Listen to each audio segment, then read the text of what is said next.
At the Cole Catfish Company, the morning light reveals a catastrophe. Across 40 commercial ponds, the water glows an unnatural green, and dead fish float like fallen leaves. In Hatchery Pond 3, the surface is carpeted with dead fingerlings. A half-sunken jug bobs nearby, its label unmistakable, Pool Bleach, with a skull and crossbones warning. They killed them all. Every last one. I need the sheriff and the EPA down here now. Someone deliberately poisoned my ponds. 2 hours later, the farm is swarming with official vehicles. EPA technicians in white suits wade into the ponds collecting samples. Mr. Cole, the chlorine concentration is off the charts. This wasn't an accident. It's an environmental felony. 600,000 fingerlings, 200,000 mature catfish. 3 years of stock, dead in one night. Deputy Miller photographs the scene while a front-end loader scoops up the first piles of dead fish. The scale of the loss is staggering. Cracker Barrel, Captain D's, every seafood chain in 3 states they'll be calling any minute, and I have nothing to send them. Michael Cole has survived droughts and market crashes. But this is different. Someone deliberately tried to destroy him. And he's going to find out who. 2 weeks earlier, Michael Cole's catfish farm was the picture of prosperity.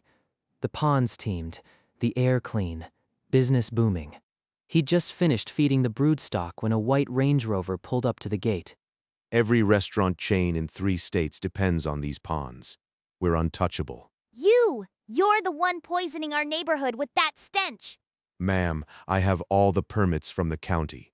The farm's been here 30 years. Permits mean nothing.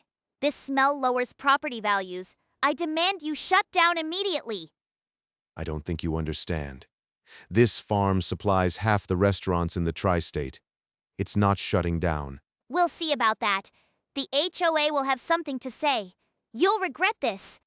An HOA complaint? What can they really do? He underestimated her. Barbara Hendricks was the HOA, and she wouldn't take no. The Ridgeline Estates HOA called an emergency meeting. Barbara Hendricks had rallied the neighbors against the catfish farm. That smell is a health hazard. It's lowering our property values. This farm has to go. I've run this farm for 20 years. The state and county have inspected it repeatedly. There's no health risk. Barbara's right. I can't even open my windows without gagging. My daughter won't play outside because of the stench. Barbara called for a vote. Almost every hand in the room shot up. Michael stood in the back, alone. Face it, Mr. Cole. You're outnumbered. Sell the land and walk away. They can't force me out with a complaint. The county knows my operation is clean. We need to make this official. I'll file a nuisance complaint with the County Environmental Board. They'll have to investigate. The next morning, a formal nuisance complaint landed on the county environmental desk. Barbara had fired the first legal shot. Barbara Hendricks wasn't finished. If paperwork couldn't kill the farm, she'd weaponize public opinion. She launched a podcast. Welcome to the HOA Queen. Today's outrage, the toxic catfish farm polluting our streets. That stench ends with us. Imagine sipping coffee while gagging on fish fumes. Some things just need a little corrective action. In 24 hours, the episode racked up thousands of downloads. The neighborhood was listening. Girls, the podcast is wildfire. The HOA is behind me. The county is on notice. That fish farmer won't know what hit him. But the complaint could take months. What if the smell doesn't go away? There are faster solutions. Plenty of pool bleach sitting on store shelves. A little pH correction prank could fix the aroma overnight. Barbara, you're not serious? That could kill the fish. I'm just brainstorming. But wouldn't it be poetic if the ponds went as sterile as his arguments? It was framed as a joke, but in the script for her next episode, the words bleach and finally were circled in pink ink. A plan was taking shape. Inside Michael Cole's farm office, the wall told a story of dominance. A tri-state map dotted with restaurant pinpoints. Framed contracts with Cracker Barrel, Captain D's, and every regional seafood chain in 3 states lined the shelves. We've been delivering for 15 years without a hiccup. A few HOA smell complaints won't break that trust. His 40 ponds were the lifeblood of a tri-state supply chain. Any disruption would leave restaurants scrambling. The worry rippled upward. A regional director stared at a supply report. The HOA complaints flagged in yellow. Insurance requires surveillance on every dock. Got to check those cameras are recording. The contracts carried penalties for failure to deliver. His entire operation rode on consistent supply. I'll handle the HOA. You'll get your catfish as scheduled. The farm is fully compliant. If the supply chain broke, the fallout would be swift: empty menus, angry franchisees, lawsuits. Michael didn't know his operation was already in the crosshairs of a neighbor who would stop at nothing. Enough talk! The HOA complaint is a toothless tiger. I said there are faster solutions, and I meant it. Pool bleach, concentrated, cheap, untraceable. A few gallons in each hatchery pond and the smell problem solves itself. But isn't that illegal? What if someone sees us? What if the fish die? It's just a pH correction prank. No different than shocking a swimming pool. Nobody will know and nobody will care. She bought 12 jugs of high-concentrate bleach, enough to sterilize every pond on the farm. The Range Rovers sagged under the weight. They scouted the farm that night. 3 figures in dark clothes crept through the trees, flashlights cutting the mist. See? No lights, no dogs, no cameras. This will be easier than taking a selfie. But what about that red light on the dock post? Is it an alarm? Just a power indicator for an aerator. Forget it. Tomorrow night, no moon, we'll meet at 10. The date was set. 12 hours later, 80 gallons of bleach would pour into the ponds, and Michael Cole's world would collapse. The night was moonless, just as Barbara had ordered. 3 silhouettes slipped through the cut fence and onto the catfish farm. Hatchery ponds first. Dump 2 jugs per pond, then we hit the main stock. Quickly. The bleach jugs were heavy, but adrenaline made them light. Linda struggled with the cap, her hands shaking. Oh God, I can hear the fish splashing. They're panicking. Keep pouring. The smell's gonna be gone tomorrow. That's all that matters. Within minutes, the hatchery ponds turned milky white. Thousands of fingerlings convulsed and died instantly. This is actually working. I can already smell the bleach instead of fish. As they moved to the next pond, a small red light on a dock post blinked steadily, unseen. Pour the last few here, then we're out. Don't leave any jugs behind. They vanished into the night, giggling like schoolgirls. Behind them, 80 gallons of bleach spread through the water, killing everything in its path. Dawn broke over the farm, but the ponds didn't reflect the sun. They glowed a sick, chemical green. The air stings. That's chlorine. Someone's been here tonight. He reached the hatchery ponds and stopped. Dead fingerlings carpeted the surface. An empty bleach jug lay on the bank. County dispatch? It's Michael Cole. My ponds have been sabotaged, bleach in every hatchery. I need an EPA team and the sheriff here now. An hour later, the farm was a crime scene. White-suited EPA agents waded in, taking water samples. Concentrated chlorine. Levels are lethal. This was no accident. It's a Class B environmental felony. Anyone have a grudge against you, Mr. Cole? Recent threats, disputes? There's an HOA woman who's been stirring up trouble. Barbara Hendricks. She's been on a podcast about shutting me down. The deputy logged the name, but without evidence, it was just a lead. The investigation was now officially open. 600,000 fry, 200,000 adults. I'll find out who did this, even if it takes everything I have. The EPA lab report confirmed it. Pool-grade chlorine bleach. The concentration was 90 times the lethal threshold for aquaculture. Cracker Barrel's legal department. They've never called me directly. This is about the contracts. Yes, I understand the supply contract is suspended. Sabotage wasn't my fault. Give me 30 days to restock. Cracker Barrel's breach notice: failure to deliver constitutes material breach. Damages sought, $2 million. The insurance adjuster toured the ponds. Payout hinges on the criminal investigation, he said. This could take months, Michael. If the insurance stalls and the chains sue, I'm finished. 40 years of work, gone. By noon, every seafood chain in 3 states had phoned. They were pulling contracts. Panic set in across the industry. The felony case is open, Mr. Cole. But without a suspect, charges could be months away. I can't wait months. If I don't restock by spring, the loans will crush me. For the first time in his life, Michael Cole faced a choice between fighting an invisible enemy and losing everything he'd built. Barbara wasted no time. With the farm in ruins, she gathered Linda and Susan in her podcast studio for a special episode. Welcome back, HOA Queens! The rancid catfish smell that plagued Ridgeline Estates? Gone. Vanished. Just like that. I woke up this morning and could actually breathe. It's a miracle. Whatever happened to those fish, it's a blessing for our neighborhood. Some things just fix themselves. Sometimes nature takes a little nudge. The clip spread across the county like wildfire. By afternoon, it had been shared by hundreds, reaching even Michael's lawyer and the EPA. Listeners flooded the comments. Some cheered, but many were alarmed. One user wrote, "She talks like she knows exactly why the fish died." And if anyone thinks I had something to do with it, prove it. I was at home, asleep.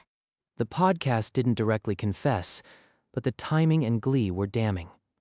Barbara had inadvertently provided motive.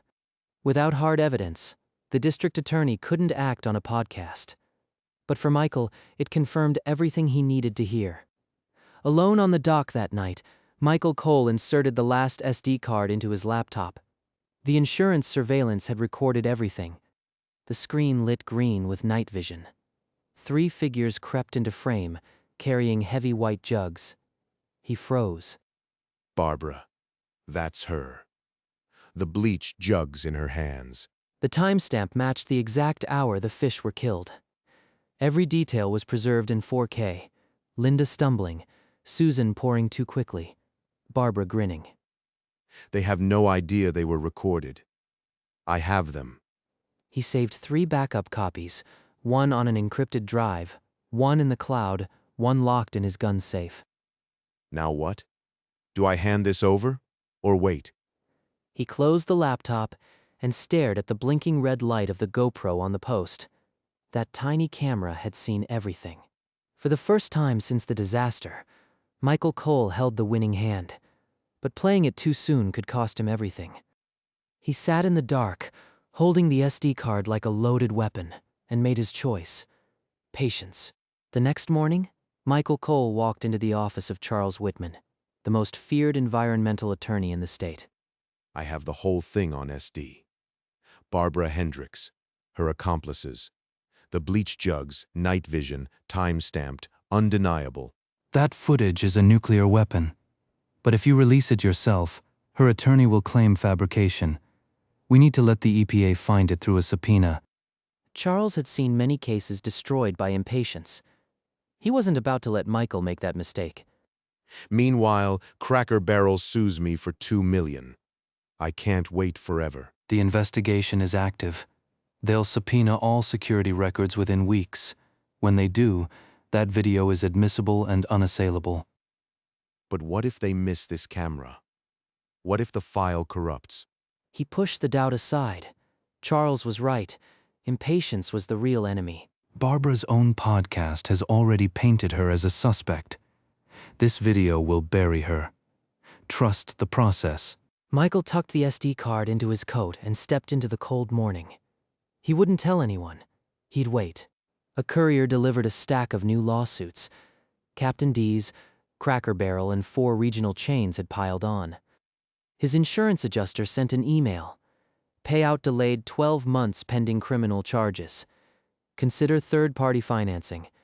The front page headline screamed, "Fish farm bleaching cripples tri-state seafood supply." I'll file a restraining order. He was seen stalking my driveway. That'll teach him to threaten me. Deputy Miller arrived at the farm that afternoon, carrying the order. A restraining order? I haven't been near her house. She's the one who poisoned my ponds. It's signed by a judge. Stay 200 yards away. Violate this, and I'll have to arrest you. Bite down. Charles warned she'd try this. The video will show her lies. He signed the acceptance without another word.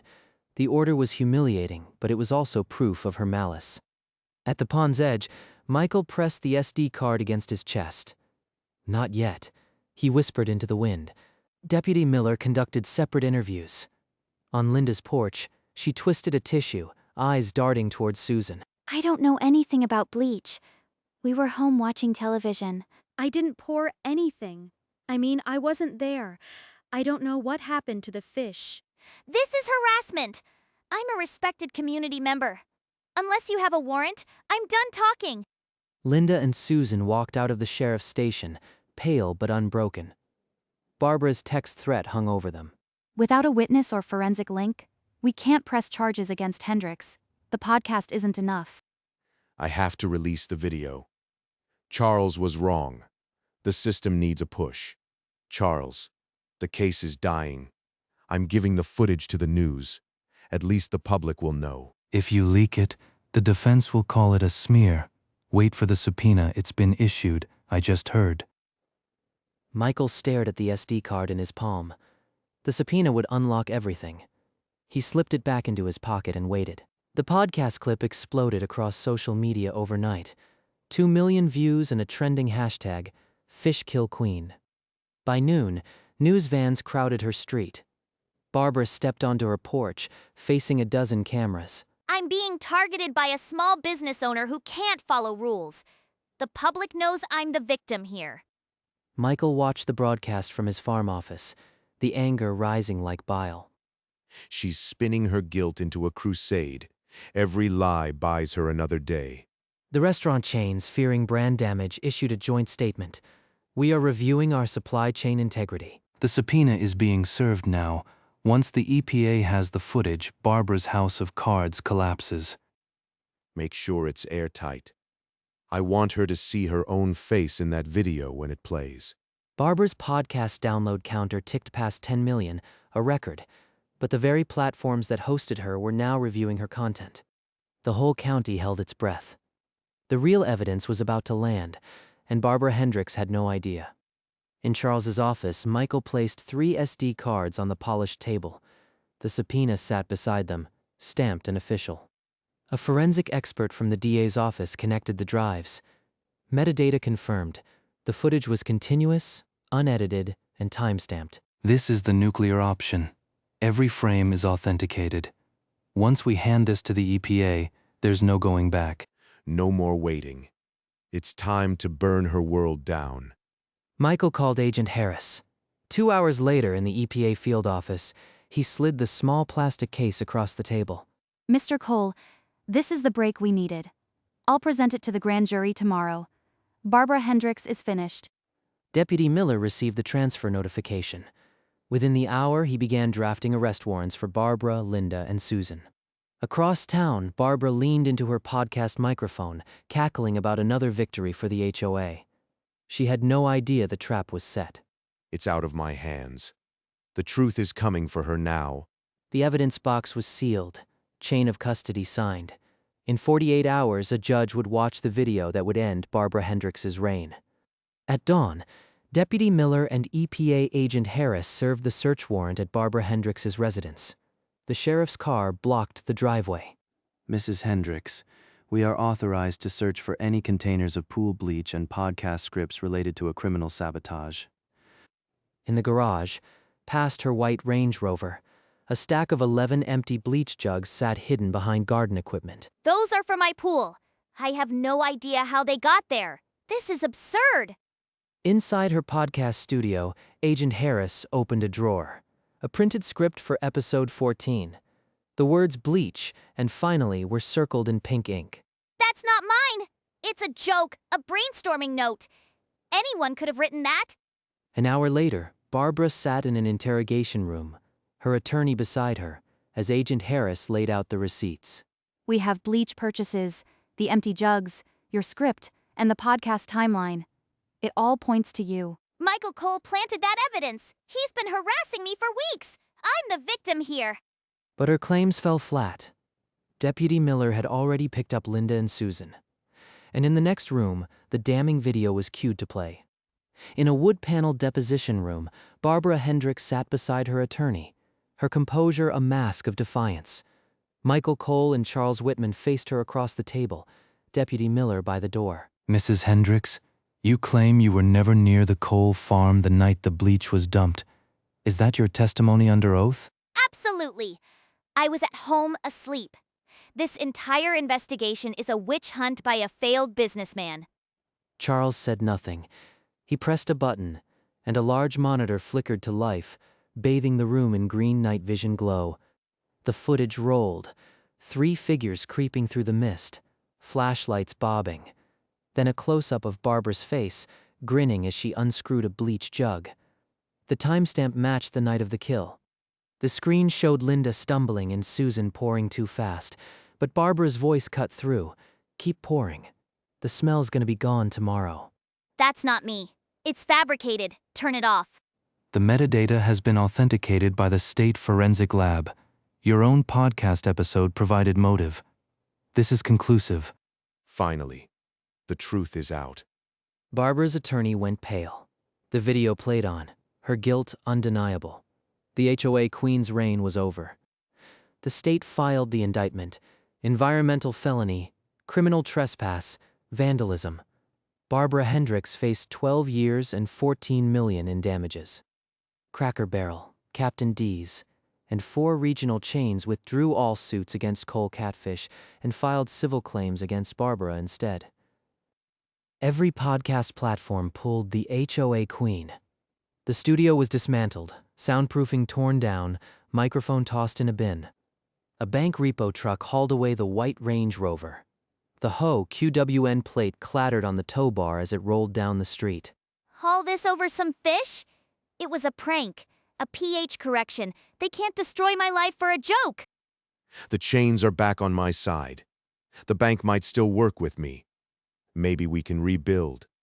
The Ridgeline HOA board sent a formal apology to Michael Cole.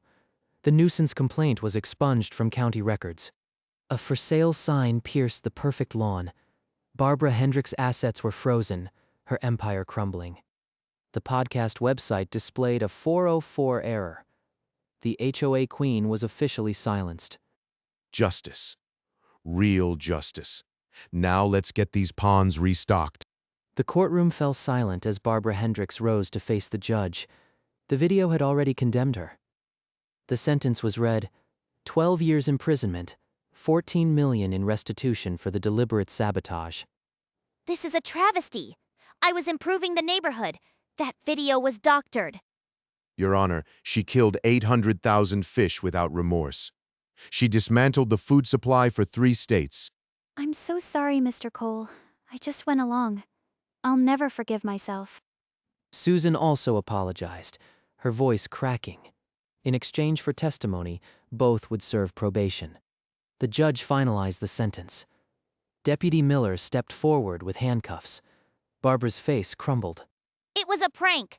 All of you are overreacting over some dead fish. It's finally over. Now we rebuild. The courtroom emptied. The ponds were still empty, but the water would be restocked by spring. The war was over. Spring brought new life. Michael poured thousands of wriggling fingerlings into the freshly treated ponds. The insurance check arrived, a 6-figure sum heavy with vindication. He stared at it for a long moment. $3 million from insurance, plus the restaurant settlement. We can rebuild the stock and upgrade every system. He installed a dozen new GoPros, this time with floodlights and cloud backup. A metal sign warned, 24-hour surveillance. I want eyes on every pond. The GoPros saved this farm once. They'll be my legacy of caution. Restaurant chains sent new contracts. Cracker Barrel, Captain D's, and the regionals rushed to secure their supply. Stronger contracts, penalty clauses for their breach. We're not just back, we're bulletproof. A small ceremony marked the reopening. Charles Whitman cracked a bottle of champagne and they shook hands on the dock. Michael loaded the first delivery truck himself. The new sign read, Cole Catfish Co., official tri-state supplier. The water is clean. The fish are thriving, and the contracts are locked. We're stronger than before. Evening draped the farm in amber. Michael Cole walked to the end of the dock, alone with the quiet water. He lifted an old fishing hat from the post, faded and worn from decades of work, a gift from his grandfather. Grandpa would have stood right here and said, "Don't let the bastards take what's yours." A large catfish leaped, shattering the reflection. The pond teemed with new life. 800,000 died so these could thrive, but justice was served. He stood there until the sky purpled, the weight of the year finally unclenching from his shoulders. We rebuilt stronger. The security, the contracts, nothing will catch us off guard again. A red light blinked on the dock post, a silent guardian. The GoPro recorded the empty pond, peaceful and clean. Michael paused at the gate, looking back. The farm was alive again, a fortress of water and light. In the reflection of his calm stare, the red light blinked once more. Then he turned, and the darkness held.